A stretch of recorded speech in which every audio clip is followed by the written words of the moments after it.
नमस्कार बच्चों। आज हम लोग भारतीय लोकतंत्र में समानता पढ़ेंगे। भारतीय संविधान सब व्यक्तियों को समान मानता है। इसका अर्थ है कि देश के व्यक्ति चाहे पुरुष हों या स्त्री, किसी भी जाति, धर्म, शैक्षिक और आर्थिक पृष्ठभूमि से संबंध रखते हों, वे सब माने जाएंगे, समान माने जाएंगे। लेकिन इसके बाद भी हम यह नहीं कह सकते कि असमानता ख़त्म हो गई है। यह ख़त्म नहीं हुई है, लेकिन फिर भी कम से कम भारतीय संविधान में व्यक्तियों की समानता के सिद्धांत को मान्य किया गया है। जहां पहले भेदभाव और दुर्व्यवहार से लोगों की रक्षा करने के लिए कोई कानून नहीं था, अब अनेक कानून लोगों के समान तथा उनके समानता के व्यवहार को सुनिश्चित करने के लिए मौजूद है। समानता को स्थापित करने के लिए संविधान में जो प्रावधान है उनमें से कुछ निम्नलिखित हैं। जैसे प्रथम, कानून की दृष्टि में हर व्यक्ति समान है। इसका तात्पर्य यह है कि हर व्यक्ति देश के राष्ट्रपति से लेकर कांता जैसे घरेलू काम करने वाली नौकरानी तक, महिला तक, सभी को एक जैसे ही कानून का पालन करना है और किसी दूसरे व्यक्ति के साथ उसके धर्म, जाति, वंश, स्थल, जन्मस्थान आदि के से उस स्त्री या पुरुष के होने का आधार पर कोई भेदभाव नहीं किया जा सकता है। तीसरा, हर व्यक्ति सार्वजनिक स्तर पर जा सकता है, जिसमें वह खेल के मैदान हो, होटल हो, दुकान हो, बाज़ार हो, कोई भी हो, हर जगह वो आने जाने के लिए स्वतंत्र है। सब लोग सार्वजनिक कुओं और सड़कों और नहानों के घाटों को इस्तेमाल भी कर सकते हैं। चौथा है अस्पृश्यता का कानून। अस्पृश्यता से तात्पर्य है छुआछूत। आज भी काफ़ी सारे इलाकों में, ख़ासतौर पे ग्रामीण इलाकों में, छोटी जाति के लोगों को अछूत माना जाता है। बच्चों, शासन ने संविधान द्वारा मान्य किए गए समानता के अधिकार को दो तरीके से लागू किया है। प्रथम, कानून के द्वारा, और दूसरा, सरकार की योजनाओं और कार्यक्रमों के द्वारा सुविधाहीन समाज की मदद करके। भारत में ऐसे अनेक कानून हैं जो व्यक्ति के समान व्यवहार प्राप्त करने और अधिकारों की रक्षा करते हैं। कानून के साथ साथ सरकार उन समुदायों जिनके साथ सैकड़ों वर्षों तक असमानता का व्यवहार हुआ है, उनका जीवन सुधारने के लिए अनेक कार्यक्रम और योजनाएं लागू की गई हैं।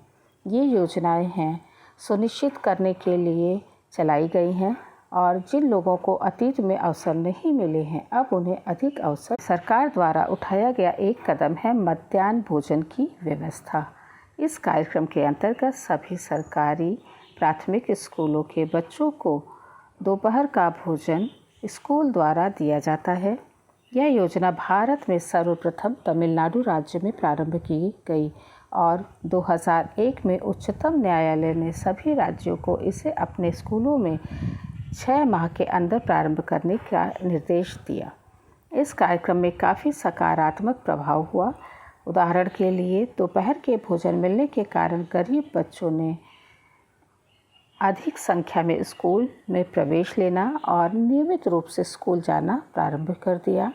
शिक्षक बताते हैं कि पहले बच्चे खाना खाने घर जाते थे और फिर वापस स्कूल लौटकर नहीं आते थे, परंतु अब जब वे स्कूल में मध्याह्न भोजन मिलने लगा है, उनकी उपस्थिति में सुधार आया है और वे माताएं जिन्हें अपना काम छोड़ करके दोपहर का बच्चों को भोजन कराने के लिए घर आना पड़ता था, अब उन्हें ऐसा करना नहीं पड़ता है।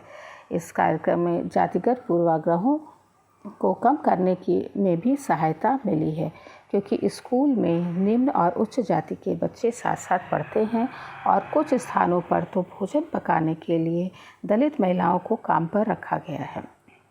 मध्याह्न भोजन कार्यक्रम ने निर्धन विद्यार्थियों की भूख मिटाने में सहायता की है, जो प्रायः खाली पेट स्कूल जाते हैं और इस कारण पढ़ाई में ध्यान भी नहीं लगा पाते हैं। यद्यपि शासकीय कार्यक्रम के अवसर पर समानता बढ़ने से में महत्वपूर्ण भूमिका निभा रहे हैं, किंतु अभी भी बहुत कुछ करने की आवश्यकता है। मध्याह्न भोजन कार्यक्रम में निर्धन बच्चों को स्कूल में प्रवेश और उनकी उपस्थिति तो बढ़ा दी है, लेकिन फिर भी इस दिशा में स्कूल जहां अमीरों के बच्चे जाते हैं, उन स्कूलों में बहुत से अलग हैं जहां गरीबों के बच्चे पढ़ते हैं। आज भी कई देश में ऐसे भी स्कूल हैं जिनमें ओम प्रकाश वाल्मीकि जैसे दलित बच्चों के साथ भेदभाव और असमानता का व्यवहार किया जाता है। बच्चों को ऐसी असमान स्थिति में ढकेल दिया जाता है जहां उनके सम्मान की रक्षा नहीं हो पाती है। इसलिए ऐसा है क्योंकि कानून बन जाने के बाद भी लोग उन्हें समझने से इनकार कर देते हैं। इसका मुख्य कारण यह है कि दृष्टिकोण में बहुत धीरे धीरे परिवर्तन आ रहा है। लोगों की सोच अभी भी उतनी ही कुंठित है, उसमें परिवर्तन की और अधिक आवश्यकता है। यद्यपि यह लोग जानते हैं कि भेदभाव का व्यवहार कानून के द्वारा के विरुद्ध है, फिर भी वे जाति, धर्म और अपंगता, आर्थिक स्थिति के आधार पर महिला होने के कारण लोगों में असमानता का व्यवहार करते हैं। वर्तमान दृष्टिकोण को बदलने तभी संभव है जब लोग यह विश्वास करने लगे कि कोई भी कमतर नहीं है और हर व्यक्ति समान व्यवहार का अधिकारी है। प्रजातांत्रिक समाज में समानता स्थापित करने और एक सतत संघर्ष है जिसमें व्यक्तियों और विभिन्न समाज के सहयोग देना। इस पुस्तक के बारे में और अधिक हम आगे पढ़ेंगे। इस तरह से बच्चों, आज हम लोगों ने अस्पृश्यता के आधार के बारे में कुछ जानकारी प्राप्त की और सरकार द्वारा दी जा रही सुविधाएं और उस सुविधा का क्या लाभ है, खास तौर पे मध्याह्न भोजन के बारे में पढ़ाई करी, अध्ययन किया। धन्यवाद।